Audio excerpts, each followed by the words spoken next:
மதுரை தொகுதி அதிமுக வேட்பாளர் சரவணனுக்கு ஆதரவாக பிரச்சாரம் மேற்கொண்ட முன்னாள் அமைச்சர் செல்லூர் ராஜு வெயிலுக்கு பயந்து ஓரமாக நின்றிருந்த கட்சி நிர்வாகிகளை பார்த்து வெயில் நல்லதுதான் என டாக்டரே சொல்லிவிட்டார், அட இங்க வாங்கப்பா என்று தனக்கே உரிய பாணியில் கூறினார்.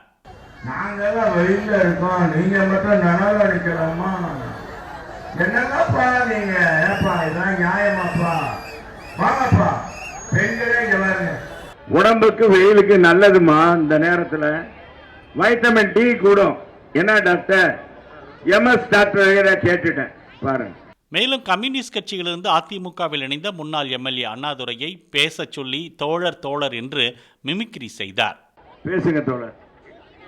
தோழர் தோழர்னா பழைய தோழர். எதுக்கு சொல்றேன்னா அது மறைமுகமான தோழர். சொல்லுங்க அண்ணாப்பா, சொல்லுங்கப்பா. ஆமாப்பா, என்னப்பா இப்படி செய்யறாங்க? தேர்தலுக்கு காசை கொடுத்து அவங்க மட்டும் வந்துடுறாங்க, அப்புறம் நம்மளை போட்டு இது பண்ணிடுறாங்க. என்னங்கப்பா? பிரேமலதா விஜயகாந்த் பரப்புரைக்கு வர தாமதமானதால் கூடியிருந்த பெண்களை பார்த்து ஒரு ஆட்டத்தை போடுங்க என்று ராஜு சொல்ல அவர்களும் வாராறு வாராறு கள்ளழகர் வாராறு என்ற பாடலுக்கு நடனம் ஆடினர்.